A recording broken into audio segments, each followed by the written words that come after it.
I really have given myself permission to lean into the things that I really love and to go after the things that I really love. And I really feel like that is a big part of my calling, is to help other women find that permission for themselves. And like, I can't grant you permission, just like you can't grant me permission. The only person that really gives us permission is ourselves. And yet how many times we feel like other people are dictating that, like we're looking for other people.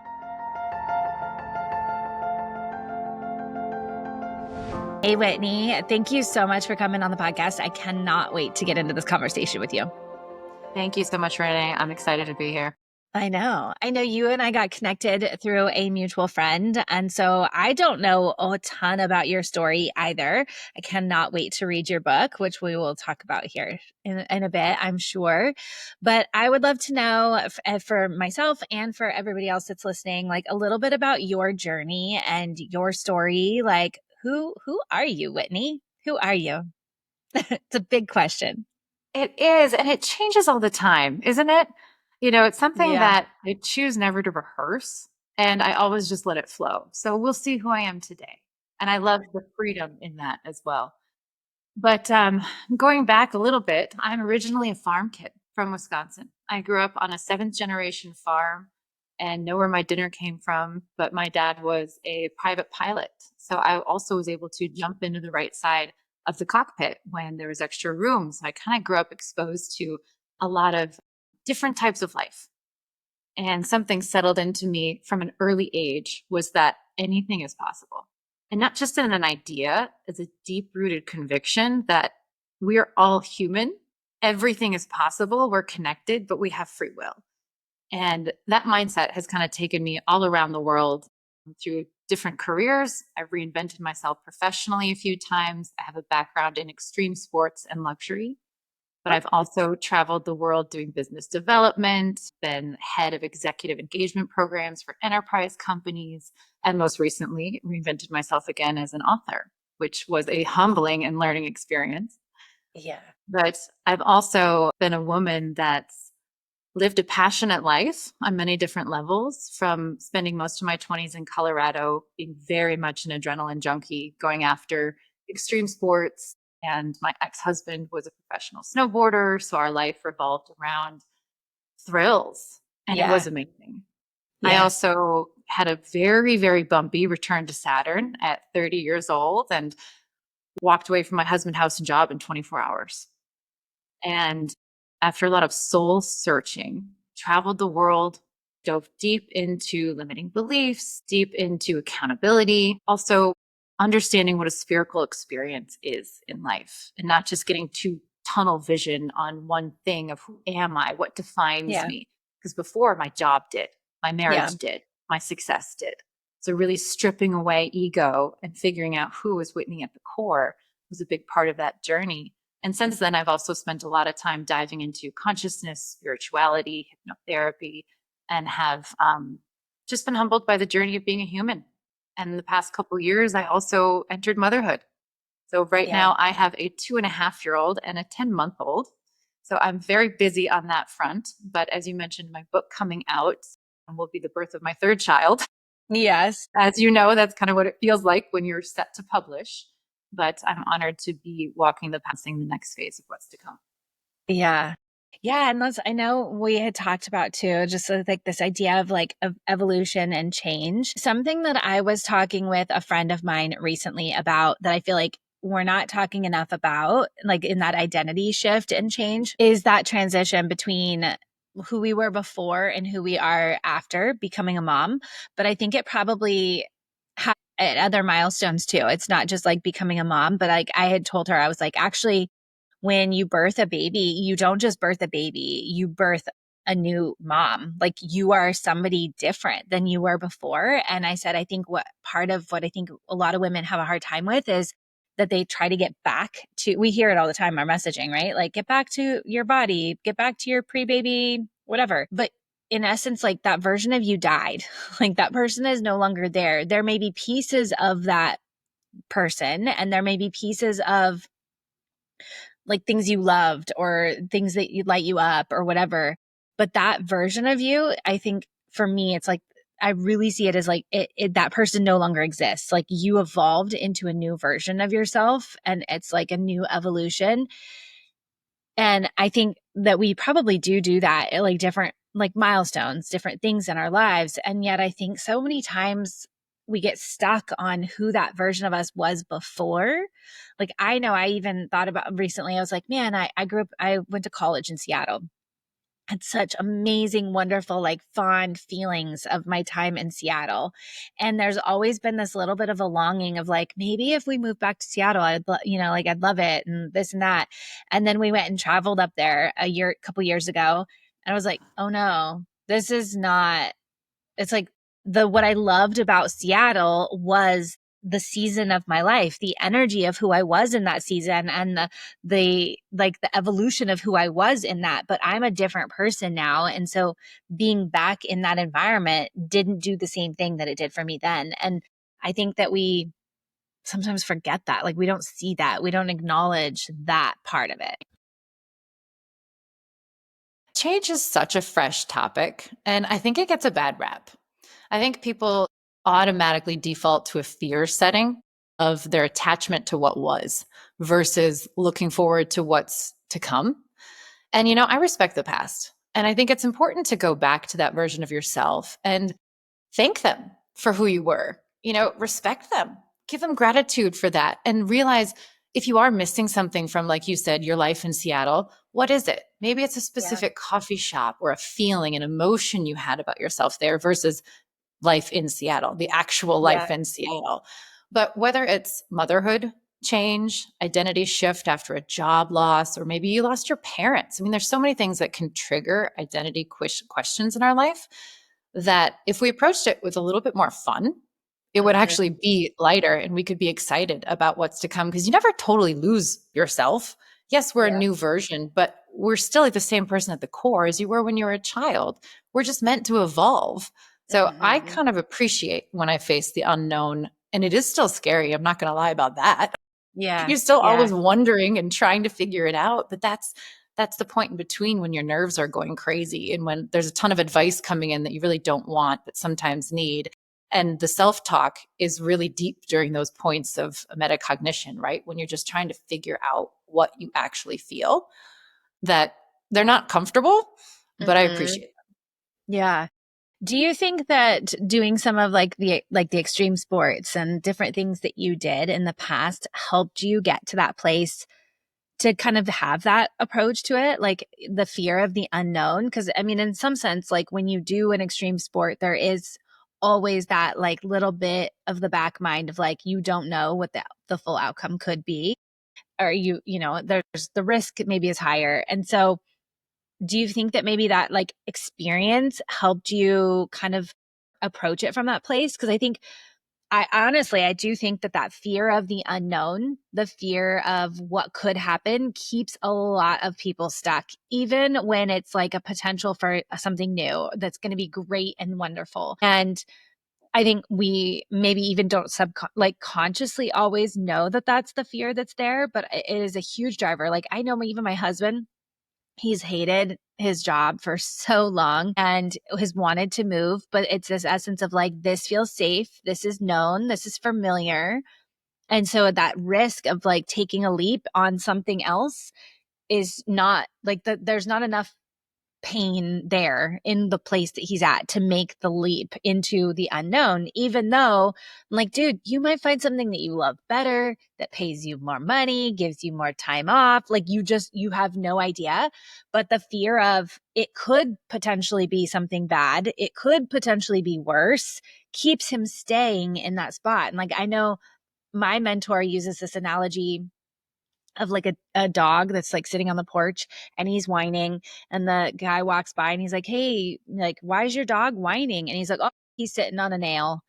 And he's like, dude, why is he sitting on a nail? And he's like, oh, because the pain's not big enough for him to get up and move off of it. Right. And I think a lot of times in society, that's what's happening. A lot of people are like enduring these small little like pains over and over and over again because the fear of changing or the fear of getting up, the fear of the unknown is bigger. Like they just don't know. And so I wonder, like you said, like that's how you approach it now, is like you love the unknown and like the love the opportunity for things to shift. But I think that a lot of people, that's not where they're at. Yeah. Well, you asked about sports, and I Yeah. absolutely think any sport, much less extreme sports, you have to sit and focus. I have Mm. absolutely found a comfort in chaos. I was also director of global events. So if you have an event background at all, you kind of have to have some comfort in chaos. Yeah. Same with motherhood, actually. But with sports, you focus so much on that present moment because that's all that matters at that time. And being in a flow state, you're all in. If you're not, that's also when sometimes things happen. And I have had that experience too. I've blown my knees 3 times ski racing. I broke my ankle hiking during a mountain climb once. I've had a lot of injuries, but through those, I've also realized that I'm pretty damn capable. Like Yeah. I will figure it out. My body's capable, my emotions are, my spirit is. So learning that time and time again that I can get back up even if I do fall was absolutely a pattern established in sport. And I've also Hmm. experienced, societal expectations. I was raised in the Midwest. So I grew up, married an amazing man, had a great house, had an incredible career, everything that deems you successful, right? And I was in a Hmm. safe bubble. And that's when our ego steps in and is like, no, no, no, we're safe. We are going to stay in this bubble because my job is to Yeah. keep you safe. Our ego really is all about keeping us in a bubble of safety. And it is hard, like you mentioned, to consciously step outside that, to be like, but wait, why would I leave great when I can have amazing? Because the fear is the pendulum shift. And Hmm. something that going through my own identity crisis, I realized is that pendulum shift is really what we need to experience to understand it. Hmm. And, it kind of goes back to a cliche of you have to have love, then you're going to experience pain or Yeah. joy and sorrow. And it sounds cheesy, but when you've had your own moments of living it, which all of us have, whether we like change or not, we've been there, you realize that it's part of being human. And when you kind of separate it a little bit, it makes that fear of the unknown not quite so dramatic. Also, when Yeah. you think about it, like you wanted to go to Seattle, try it, move there. If you don't like it, you can move back. I always Hmm. say that. I'm like, you can only make choices with the information you have in the moment, but you have free will to change it down the road. Like it's not very many choices in our life or like forever or all or Yeah. nothings. That was funny. There was another conversation I had this morning that was like that, about like there are very few conversation or like things in our lives that are permanent, like choices that we make. And like so we always have that opportunity to make a choice and like change it and do something different if it doesn't work out for us. But I think, yeah, I just see so many women in that space of like the what if, and it's always goes down this like doomsday space. And like you said, it's like the ego is trying to keep us safe, it's trying to protect us. And so it spins all of these different things in all of these different ways of like, this is the worst possible outcome. Something that I've done myself and then also with clients is like, what is that absolute worst possible situation, right? Like, can we go all the way there? And like, for instance, like my husband, if I'm like, okay, you go to your job, you hate it, you lose it, you get fired, we're on the streets, like we have no house, like, and we go all the way to like the worst absolute possible thing that could potentially happen, and then you backtrack it and you're like, well, couldn't, if we did lose the house, wouldn't we be able to like move into the trailer, or wouldn't we be able to like move in with a friend, or like there's all these like other pit stops of things that you would have had other opportunities to make different choices along the way. So where like you probably will never ever get to your worst possible outcome because you're going to make all these little micro choices to shift and change it along the way, that this one moment, this one choice, this one action is not going to exponentially set you up for this worst possible outcome. Like there's so many other moments and changes and shifts that happen in between that point in there. And usually for me, that's like enough to be like, yeah, I've got this. Like this is fine. Like I'm gonna be fine. Like whatever, like ego, we're good. We've got it. We like know what we're doing. But it is that like, how do we acknowledge that part of us? Because if we don't acknowledge that part of us, it just keeps like throwing up spark bombs in our way, trying to keep us safe. It like is like, you're not listening to me, let me make this worse, let me make this fear bigger, let me make something else wilder, so that you actually, whether that come down to like actually starting to have physical pain or manifesting things like because it's like trying so hard to protect us. And it just needs to be like, hey, we got this. We got this. That's such a powerful practice. I love it. And it's Mhm. an amazing practice to visualize, to mentally think through it, but also, like you said, to remind yourself, no, you're actually pretty capable. Every step of the way, you would do something different to avert the worst drama you Mhm. could think of. And it Yeah. also creates the space of doing the opposite side of like, okay, that's the worst that could happen. What's the best that could happen? Like, let's walk down that path then too and visualize that. Yeah. How does that feel Yeah. in your body? And then imagine also that moment of quitting, that moment of Yeah. leaving the relationship that's not healthy for you, that moment of walking away from the job that is just beating you over the head, or even the career you built or the entrepreneur route you took. Because that's the thing, too. So Mhm. many times we Mhm. put a lot of work into what we're leaving. That's a piece Yeah. of ourselves. Like I know when I was laid off from my job, like that felt like I was losing a child. I felt like I was Yeah. getting something taken from me that I cared about, I cultivated, I loved that job. So it wasn't just easy to be like, oh, that's no longer me. We have to respect that of ourselves Yeah. too, like I said, and Yeah. give ourselves grace with it. And then realize what part of that do I want to carry moving forward? And what is the part that I can Mhm. let go of? Because it's not an all or nothing package. Sometimes, like being Mhm. employed or not is all or nothing. But the Yeah. version of us that was employed, that was successful, that was happy, that got respect, we can carry that forward. So we can break things Mhm. down a little bit. Yeah. What do you feel like has been the biggest change that you've had to make that was like the hardest for you to actually like lean into? I would say walking away from everything was really, really tough because after I lost everything in 24 hours, I tried to fix it. I tried to go back. I tried to get another job or like, I'm going to move. I'm going to climb the redemption mountain. I can date right away or things like that. And I think the hardest fact there was that there wasn't anything to fix. And I had to let myself actually break. And I Yeah. was a perfectionist. I was pretty arrogant too, of just like, nope, my world is perfect. I cultivated it the way I want it. Everything is meticulously in place. And to admit that it just wasn't, it blew up. And to realize that I couldn't fix it anymore, to Yeah. be broken down and then quiet enough to turn into my heart to be like, what actually is next? What is my soul calling for to evolve? What is my challenge here? What's the opportunity here? And also to realize I'm not a victim. This didn't happen to me. What can I do in this space to use it? And that is when I took off. I found my passport as I was crying with my friend, crashing in our loft, just broke and eating Chinese takeout. And there were 7 blank pages left in it. And I was like, all right, that's what I'm going to do. I'm going to travel until it's done because I don't know who I am right now. And Yeah. admitting that I don't know who I am and I don't know what I want, I think was the hardest thing for me at 30 years old to have everything that I've built crumbled and to admit that.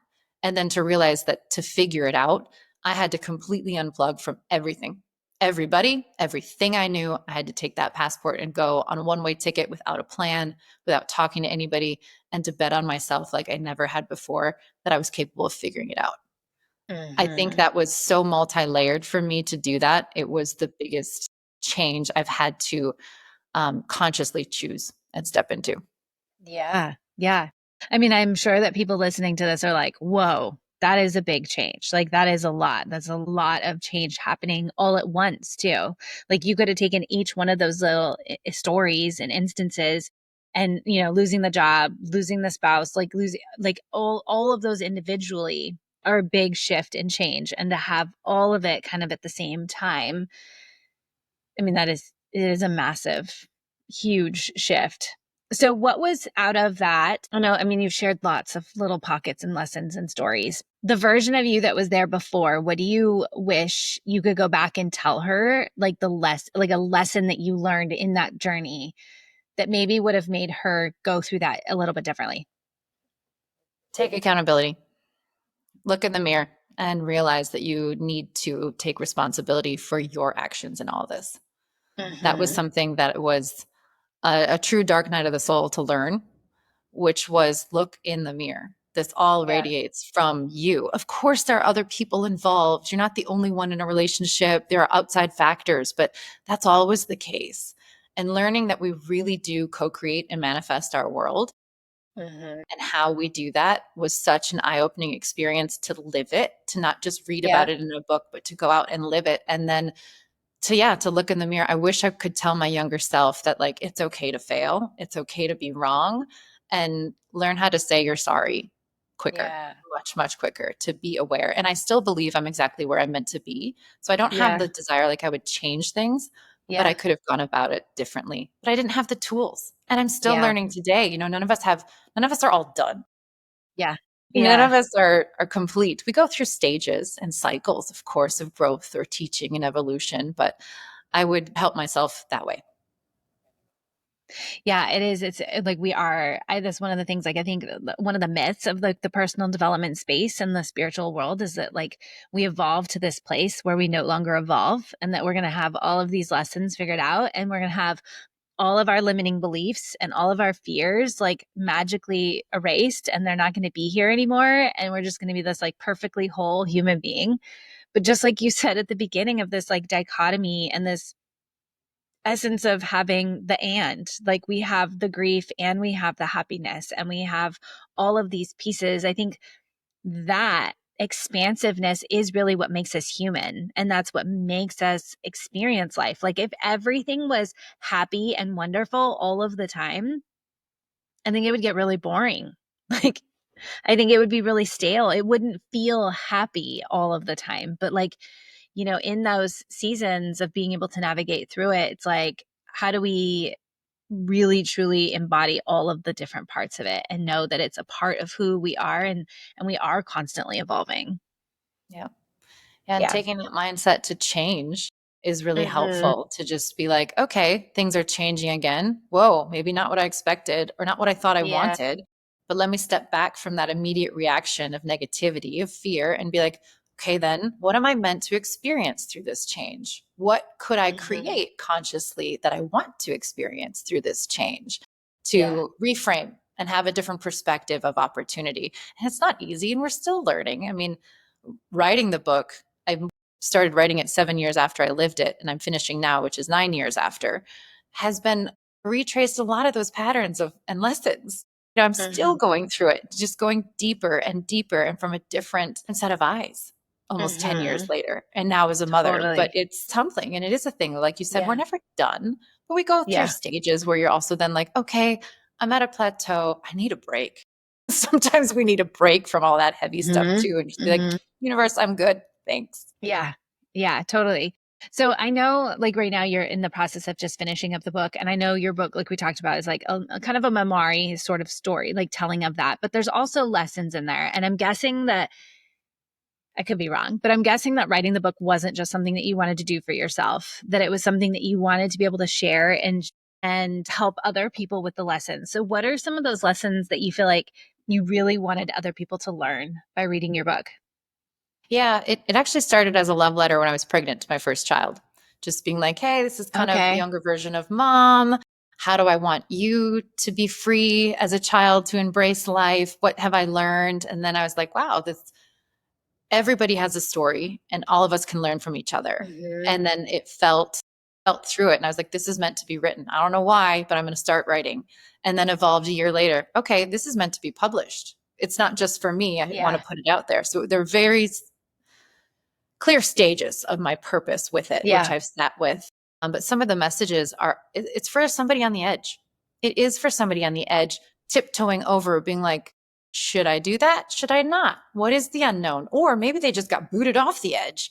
Maybe they Yeah. somersaulted over it. Or it's kind of a permission slip that way, to just go for it. Keep showing up. Even if that's taking a different route to work the next day or wearing a different colored t-shirt. Change doesn't have to be massive to be impactful, but your energy will realize it. Yeah.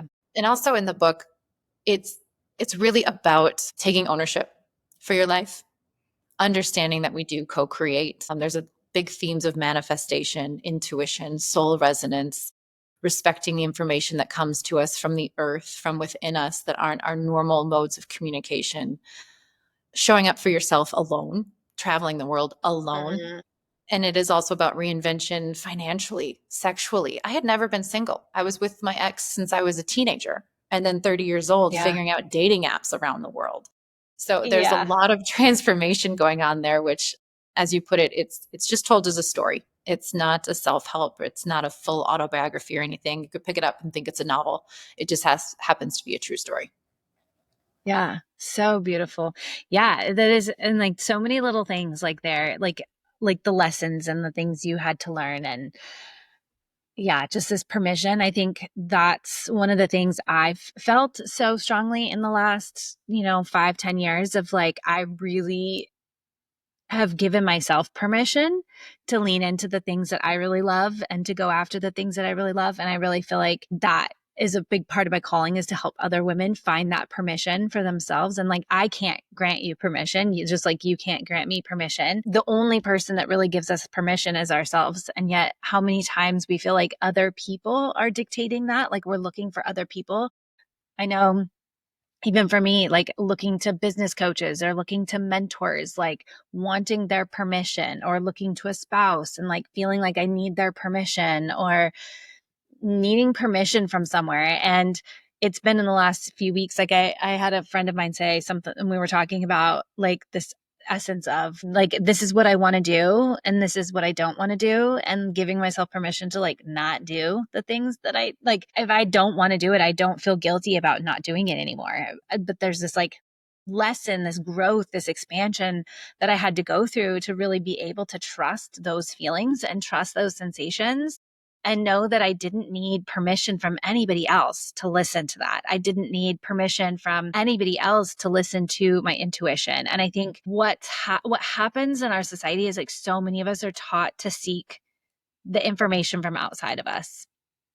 Like somebody else has the right thing, somebody else has what we need to know, somebody else has this tools, somebody has the perfect, way of living, all of the things. And yet we are the only ones that really are living this life. And we get so much opportunity. I look back at my life and I'm like, man, what if I hadn't got married really young? And what if I had gone and traveled the world? And what if I had, been an au pair in France? Or what if I, like, you just like, what all of, like, there's a season of my life right now where I'm like, what if, like, how different would my life have been?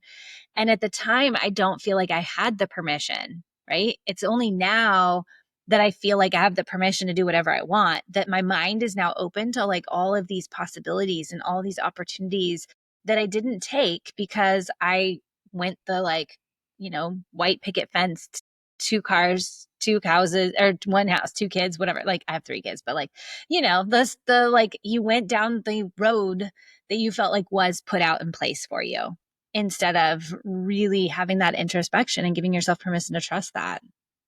Yeah, I think we do crave external validation a lot. Also, Mm-hmm. because we're wired to be community creatures. And part of that is Yes. good. We want to connect. And we do, a lot of us, myself included, part of our self worth and our value is based on external validation. That doesn't mean it's the right thing. I'm just being honest about it. Like, I care. Yeah. It doesn't need to stop me, but it matters. And I think that's where we can learn, is that we can still care without it defining our choices. And Mm-hmm. especially as women, all of us are raised to a point of being a people pleaser, of making those around Mm-hmm. us comfortable, making them happy, maybe being a bit more Yeah. quiet or going with the flow. I know I was.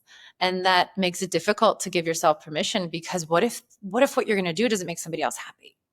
Yeah. Immediately there's a red flag up there. That's that external validation being connected to your own self-worth. And you're like, oh, no, I don't want to take that risk. And we have opportunities in our life that they're important to reflect on from the past, but it also just Mm-hmm. means you have more coming up in the future. And what we Mm-hmm. can do as parents is empower our children to be free to make those choices, or to at least sit with Yeah. them, because maybe they Yeah. don't want to do the same thing, but it's a choice, not a default. And Yeah. that's what I'm definitely, I mean, my kids are only 2.5 and 10 months old. So I'm way at the beginning of this journey of, conversations with them. But I would like to remember is just that they have free will, as much as I'd like to encourage them. Like, I'm with you. I'd be like, go take off and travel. I did it. I loved it. They might be like, Mom, I just want to be home and hang out. Like, I don't Yeah. know yet, but as long as it's Yeah. a choice. I do remember when I was like my oldest was just a baby. I had one of our friends tell me like, the most happy you will be in your motherhood is when you realize that you don't have control over them. And it was kind of that essence of like, when you because I think, especially early, it's easy. You're like, I can pick you up. I can put you somewhere. I can, put your shoes on for you. I can put you to bed, like whatever. You do, in a sense, have some control. But then as they start to get their personality and they start to come out of their own and they start to have free will, they have choices, they have decisions, they have their own personalities, like they kind of fight back. And she was kind of in that essence of like, when you let go of that feeling that you are in control of their choices, that will be the most free you are with your motherhood. And I've carried that with me even now, like as my oldest is 14, and really looking at that, like her choices aren't my choices. And I can guide her, support her, like whatever I want to do. I mean, in terms of like volleyball is one of our things. I've been telling her, she's like, really wants to make the high school volleyball team. And so I was like, girl, if you want to make the high school volleyball team, we'll do some weights. I'll work out with you. Like we can do this. Like it's not just about the volleyball skills, but it's about your strength and in your endurance and like all these other pieces that go into being an athlete. And so every time I'd come into her and I'd be like, hey, let's work out together. And she'd be like, no, no, no, no, no, no. Mhm. And at first I was like frustrated. And I was like, this is her choice. And so I said, hey, I'm not badgering you about this anymore. If you would like to do it, that's up to you. I'm going to work out, your choice, right? But if I had that identity of like, if doesn't make the volleyball team, that's on me because I'm her mom and like I didn't set her up and like all those, like that's where all that spiral comes from when we really get to that place of like, wow, they're going to make really stupid decisions. Like they really are. And they're going to do things you're like, what the heck? Like I didn't raise you this way. But that's part of it is like, we've got to get out of that place of like our worth, our meaning, our attachment is based on what their actions are. And I think that it's a huge lesson. It's a whole different topic, but like, yeah. No, but you hit on a great thing, which is we get really attached to the idea of something. Yes. And we get attached to like the idea of this, maybe a big job or the volleyball team. But maybe her soul really doesn't want it. She just wants to be Mm-hmm. accepted by the kids that play volleyball. Or she wants the Letterman jacket that comes with it. Or there's something else driving that without actually wanting Yeah, to be the thing. And sometimes we don't take the time to step back and actually figure out what is that. And we also go after then things that we think we should want. And sometimes we get them and we realize we're unhappy. Why is that? Maybe you really didn't want that big shiny yeah, job. You just wanted respect. Well, you could have gotten yeah, respect in another way if you were more clear with yourself about what your honest intentions were. And that's a totally. practice. I mean, we all work through, but the idea of something is pretty powerful because we do create that then. But if we're not honest, the energy doesn't feel in alignment, even if we're Yeah, still responsible for the outcomes, if you know what I mean. yeah. No, totally. Yeah, and that all just takes that presence. It takes that practice of being still and sitting with ourselves. And like my number one question I tell clients is like, why? Like, why am I feeling this way? Why is this coming up for me? Why am I choosing this? Like just having that extra moment to go a little bit deeper in all of that. So Whitney, this has been amazing. I have really appreciated it. I would love for you to be able to share a little bit more about your book. I know we've sprinkled it in a little bit there so people have an idea, but like, where can people find it? What can they expect of it? And where can they find you? Thank you. It's titled Seven Blank Pages, and it will be published in September this year. You can find it on Amazon then, but really all things Whitney Joy, just go to whitneyjoy.com. There you can sign up for the newsletter to stay up to date, follow on social. We'll all just have a single source of truth. Beautiful. And is there anything that you feel like we left out or that you want to like make sure we complete with? I just want to applaud anybody that's listening for exactly where you are in your journey. There's no right, there's no wrong, there's no comparing what she's done, what Whitney's done, what Renee's done, what your neighbor has. I applaud you exactly where you are. And whatever is Yeah. next, have fun with it. Yeah. So good. Thank you so much for coming on. This was an honor. Thank you for the time.